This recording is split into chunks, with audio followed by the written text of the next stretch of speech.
The pain started as a dull ache deep in my lower abdomen, but within minutes it became unbearable. My vision blurred and my legs trembled beneath me. I stumbled forward, pressing my hand against the cold metallic wall of the human medicals facility, trying to catch my breath. The air felt thick, too heavy to inhale properly. My skin flickered, the bioluminescent glow dimming as my body weakened. I wasn't supposed to be here. My mission on Earth had nothing to do with this. I was sent as an emissary, a representative of the Arvon, to establish peaceful relations. I had studied humans, learned their languages, and adapted to their customs as much as my biology allowed. But there was one thing I had never prepared for: breeding. It was supposed to be instinctual, a sacred bond that tied two beings together, one of the few moments in our existence where logic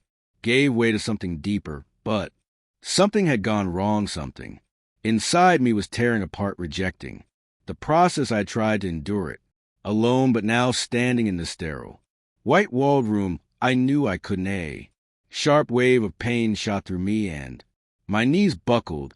I barely registered the sound of rapid footsteps before strong hands caught me, steadying me before I could collapse. A voice, firm yet gentle, filled the space around me. Hey, stay with me. What's happening to you? I forced my eyes open and met the gaze of the human medic. His dark eyes were focused, scanning me with concern as he supported my weight. He was taller than me, his body lean but strong, his grip steady as he eased me onto the medical bed. His warmth seeped through my skin, grounding me despite the agony tearing through my body. I tried to speak, but the words caught in my throat. I had never felt this weak before. My species was built to endure, to withstand pain and hardship, yet here I was shaking in the arms of a human. Ren moved quickly, his hands already working to assess my condition. He pressed his fingers against my wrist, likely searching for a pulse.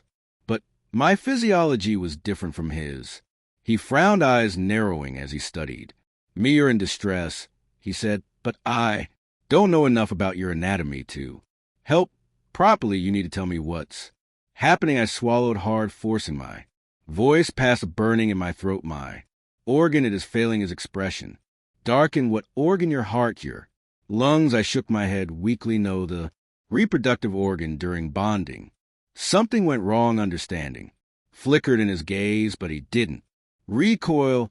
He didn't look at me with disgust or confusion, only with determination. He pressed his hand against my abdomen, feeling the tense muscles beneath my skin. Your body is rejecting something, he murmured.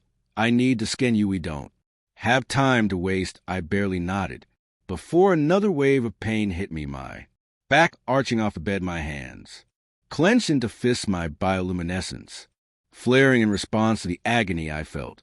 Ren moved, grabbing a small device from the nearby tray and pressing it against my skin. The hum of human technology filled the air, and I tried to focus on the sound instead of the pain. His jaw tightened as he read the results. There's severe internal damage, he muttered. Your system is overloading. If we don't stop, this is going to shut down completely. I gasped, my breathing shallow. I knew what that meant. Without intervention, my body would break beyond repair. Ren didn't hesitate. He moved with precision, his hands steady as he adjusted the device, scanning deeper. I need to relieve the pressure and repair the tissue, but I don't know if human medicine is compatible with your physiology. Try, I whispered. Do something. He nodded, reaching for a syringe filled with a clear fluid. This is a stabilizer.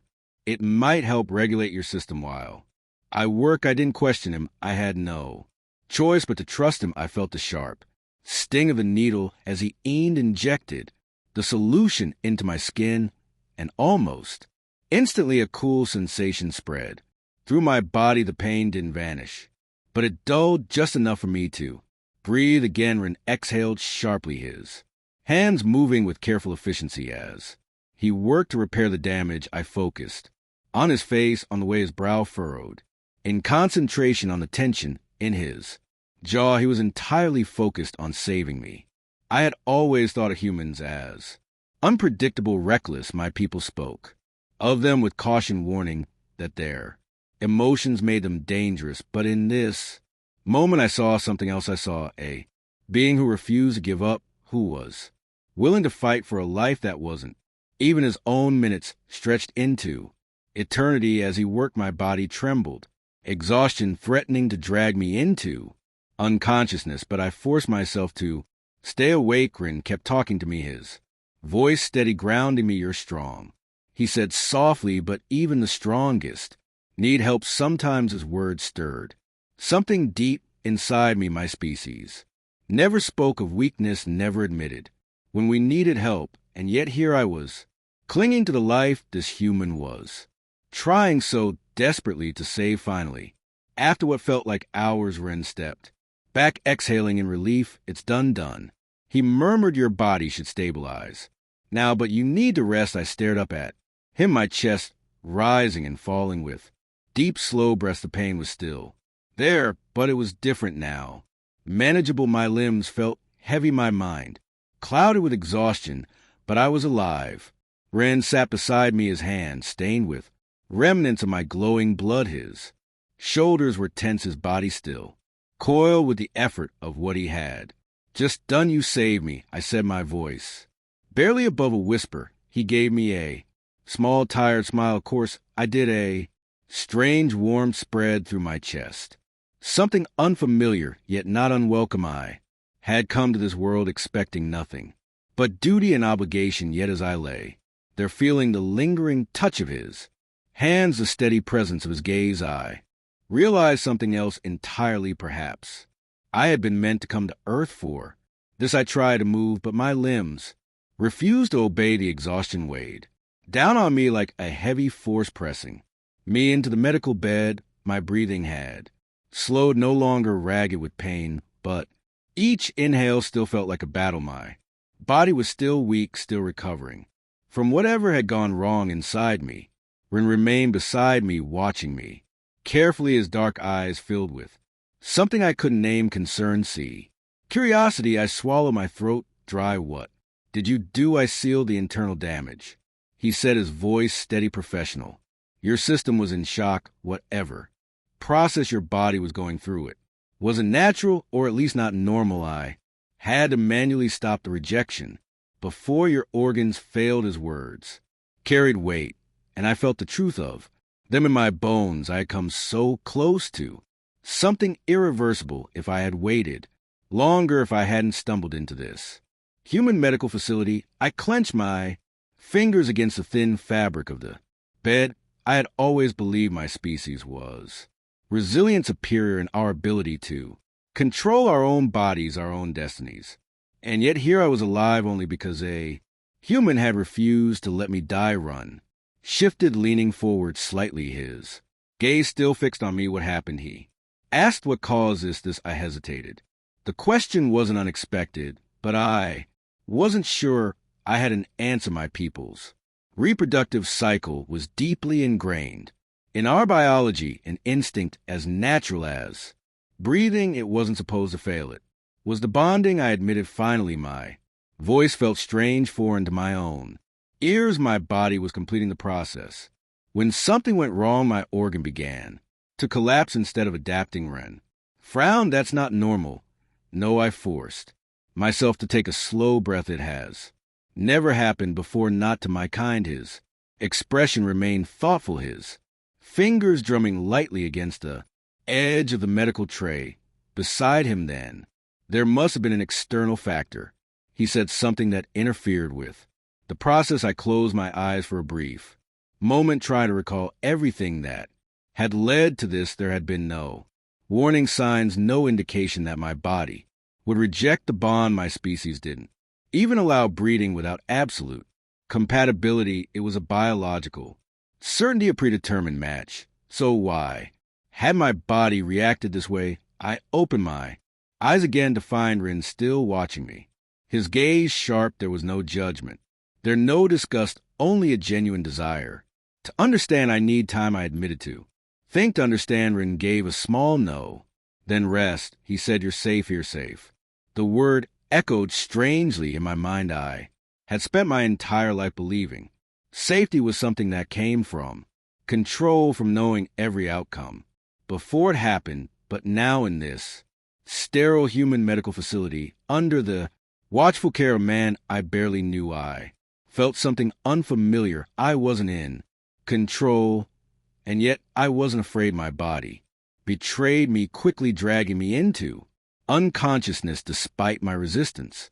The last thing I saw was Ron still, sitting beside me, his presence steady, unmoving. When I woke, the lights in the medical room had dimmed, casting soft shadows across the walls. The pain had faded into a dull ache, lingering but no longer unbearable. My limbs felt less like dead weight, and when I flexed my fingers, they obeyed without hesitation. A quiet sound drew my attention. I turned my head slightly and found Ren still there, sitting near the edge of the room. He was leaning forward, his elbows resting on his knees, exhaustion evident in the way his shoulders slumped. I had seen humans grow tired before, but never like this. He wasn't just physically worn, there was something else, something deeper in the way his expression remained distant, his thoughts clearly elsewhere. You stayed, I said, my voice softer than I intended. Run glanced up, startled for only a brief moment before his usual composure returned. He rubbed the back of his neck. Didn't want to leave you alone in case something went wrong. His words shouldn't have meant anything. He was a medic. It was his duty to care for the injured, and yet something about the way he said it, the way he looked at me, made my chest tighten. I shifted slightly, testing the strength of my body. I feel better. You should. Your body is stabilizing. He studied me for a moment before adding, your system was in complete shutdown mode when you got here. I didn't know if I could reverse it. I took in a slow breath. You did. Run exhaled, a hint of relief passing over his face before he masked again. Good.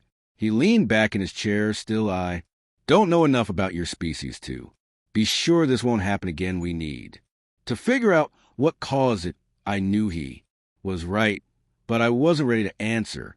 Yet my body had betrayed me, and I needed to understand why before I could let myself think about the future. There was a long silence between us, but it wasn't uncomfortable. Finally, I spoke. You saved. Mirren glanced at me again, his lips pressing together. Yeah, I hesitated. Why? He frowned slightly, as if the question was strange to him. Because you were dying. That is not what I meant. His gaze lingered on me for a moment before he sighed. He looked away, rubbing his hands together absently. I don't know, he admitted. I just couldn't let it happen. His answer surprised me. There was no grand reasoning, no obligation or duty behind his actions. He had simply chosen to help.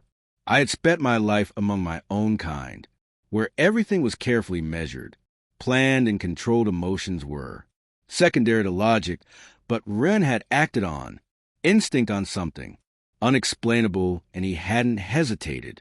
Humans are strange, I murmured. Ron let out a short breath that almost resembled a laugh. Yeah, he agreed. We are. Another pause, and then he added, you should sleep more. You need to recover. I didn't argue. My body still felt weak, and as much as I hated it, I knew I needed rest. I let my eyes drift shut again, listening to the quiet hum of the medical equipment, the faint sound of Ren's breathing. For the first time since arriving on this planet, I let myself stop thinking, and I slept. The next time I woke, I felt different, stronger. My limbs no longer act as I shifted, and when I sat up, the dizziness that had plagued me before was gone. Ren noticed immediately. He moved closer, scanning me with his medical device. His expression focused. You're stabilizing faster than I expected, he muttered. Your body is adapting. I flexed my fingers, testing the strength in them. I heal quickly, clearly. He set the device aside. But you're not out of danger yet. If this happens again, it won't. I met his gaze. I will make sure of it. He studied me for a long moment before exhaling. You're stubborn. I am. Arvon Ren shook his head, but there was something almost amused in his expression. Yeah, well, that doesn't mean You have to go through this alone. The word struck something deep inside me, something unfamiliar, yet undeniably real. I had always believed that strength came from solitude, from proving oneself capable of surviving alone. But now, as I looked at Ren, this human, who had saved me without hesitation, who had sat by my side through the worst of my pain, I wondered if I had been wrong. Perhaps strength was not about facing things alone. Perhaps it was about knowing when to let someone, and I swung my legs over the side of the medical bed, testing the strength in them. They held firm beneath me, though a lingering weakness remained, a reminder of how close I had come to losing myself.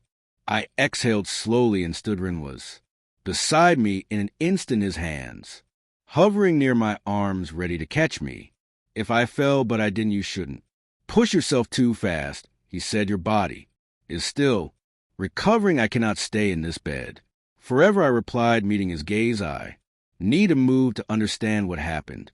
His brow furrowed, and for a moment I thought he would argue, but he simply sighed and took a step back.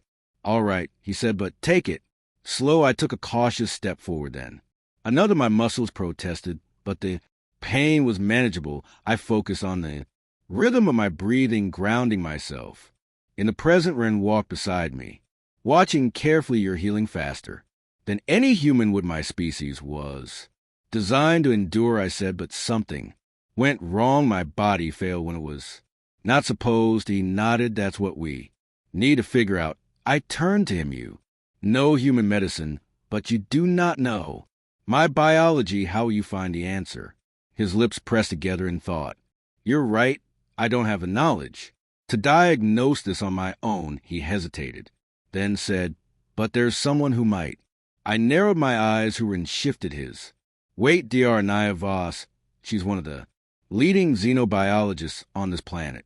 If anyone can help us understand what happened to you, it's a human scientist. The thought made me uneasy. My people did not trust outsiders with our biology. It was a deeply ingrained instinct and understanding that to reveal too much was to make ourselves vulnerable. But I had already been vulnerable. I had nearly died, and I still did not know why. I nodded slowly. Then take me to her and studied me as if searching for hesitation, finding none. He exhaled. All right, but first you need food and water. Your body lost a lot of energy. I had not even noticed the hunger going at my insides until he mentioned it. My species did not require sustenance as frequently as humans, but after the ordeal I had endured, I needed to replenish my strength, and led me out of the medical bay and into a small, dimly lit room. The air was heavy with the scent of unfamiliar spices, and a table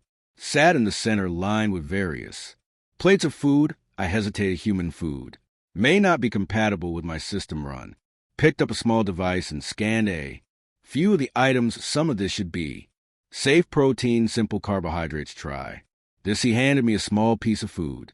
I studied it, then took a cautious bite.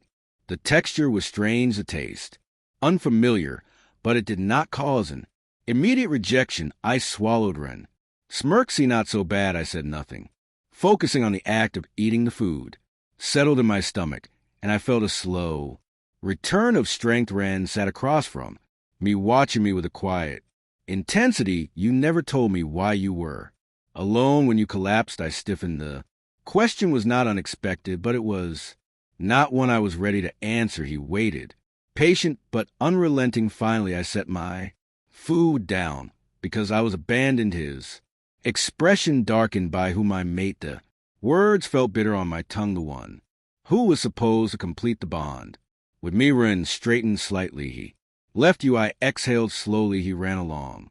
Silence stretched between us. Finally, Run spoke. I'm sorry. I looked at him, surprised. Why? He shrugged. Because no one deserves to be abandoned. The sincerity in his voice caught me off guard. Humans had such strange ways of expressing emotion. In my culture, such things were rarely spoken aloud, but here in this quiet space, Ren had given me something I had not expected. Understanding. I looked down at my hands. My species bonds for life. There is no breaking of the connection once it has made. My fingers curled slightly, except something went wrong. He must have sensed it, and instead of helping me, he left.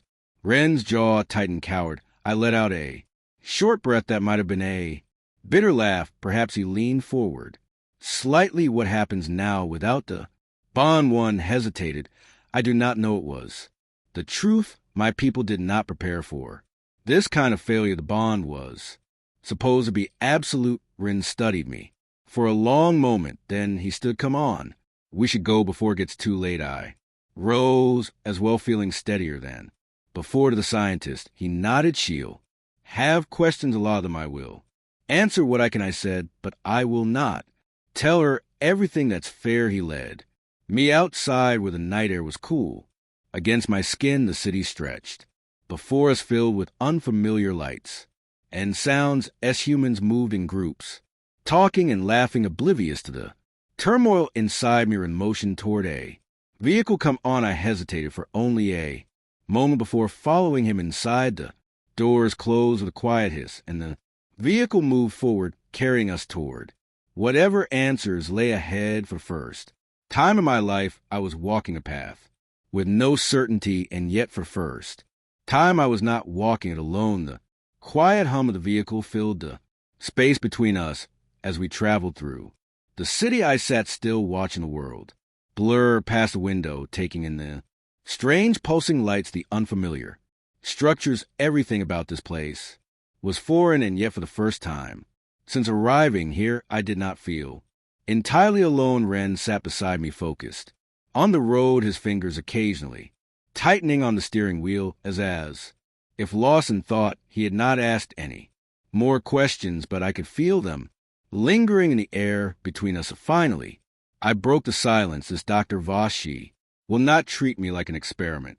Will she? Ren glanced at me. No, she's not like that. She studies xenobiology because she wants to understand, not because she wants to exploit. I nodded, though the unease remained. My species had always been cautious about revealing too much to outsiders, but I had little choice now. I needed answers. The vehicle slowed as we approached a towering building, sleek and cold against the night sky. Ren guided me inside, his presence steady beside me as we moved through brightly lit halls. Finally, we reached the door and knocked once, and moments later it slid open with a soft hiss. A woman stood before us, tall, with dark hair pulled back, sharp eyes that immediately locked onto me. She took in my appearance with calculating gaze. Before stepping aside, come in, she said. I hesitated only briefly before following Ren inside. Dr. Voss wasted no time. She motioned for me to sit while she pulled up a holographic screen filled with data and charts. Ren filled me in on the basics, she said, but I need details. Tell me exactly what happened. I exhaled slowly. My species bond for life. It is a biological certainty, but during the process something went wrong. Dr. Voss nodded. Your body rejected the bond. Yes. And my mate, he left. She frowned, tapping on the screen. That shouldn't be possible. If your species is as genetically compatible as you say, something interfered with the process. Ren leaned forward. That's what we were thinking. Could there have been an external factor? Dr. Voss studied me for a long moment. Before the bonding began, did you consume anything unusual? Were you exposed to anything different? I thought back there had been nothing out of the ordinary until I arrived on this planet. My body was adjusting to Earth's atmosphere. I said, perhaps something in the air, the environment. Dr. Voss nodded. That's possible, but I'll need to run some tests. She turned to Ren. Help me set up the scanner. Ren moved quickly, assisting her as she activated a large diagnostic machine. I watched as it whirred to life, casting a soft blue glow across the room. Dr. Voss gestured for me to step forward. This will analyze your cellular structure, compare it to known elements in Earth's environment. If something interfered with your biology, we'll find it. I hesitated for only a moment before stepping into the machine. The light pulsed around me, scanning, searching. I closed my eyes, willing the answers to come. A few moments later, the machine beeped, and Dr. Voss's expression shifted as she examined the results. There, she said, pointing to the screen. That's it, Ron. And I moved closer. What is? And I asked Dr. Voss turned to mirror. Expression serious your body was exposed. To a foreign protein something Earth. Base but unknown to your biology. It disrupted your system, caused a bond. Rejection, that's why your body went into. Crisis, I frowned, where would I have? Encountered this. Dr. Voss tapped a few buttons, cross-referencing the data then. Her eyes widened slightly. It's synthetic. She murmured, lab, made rank expression. Darkened, you mean someone did this on purpose? Dr. Voss nodded. It looks that way. A cold weight settled in my chest. Someone had sabotaged my bonding process.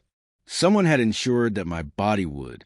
Failrin clenched his fist. Who the hell would do that? Dr. Voss turned to me. Do you have any enemies? Anyone who would want to interfere with your bond? One exhaled slowly, considering not personally, but there are those among my people who see bonds with outsiders as dangerous. Ren's jaw tightened. So someone from your own kind did this? I shook my head. I do not know, but if this was deliberate, then it means someone wanted me to suffer, to be rejected. Along silence stretched between us, then Run spoke, his voice quiet but firm. Then we find out who. Dr. Voss nodded. I can trace the synthetic compound, see if there's a source, but it will take time. I met her gaze. Do it. She turned back to her screens, already pulling up more data. Ren placed a hand on my shoulder, his touch grounding. You're not alone in this, he said. We'll figure out. I looked at him, feeling something shift inside me, a bond that was not biological, not forced by nature, but something chosen, something real. For the first time since my collapse, I felt steady, stronger, and I knew no matter what came next, I would not face it alone.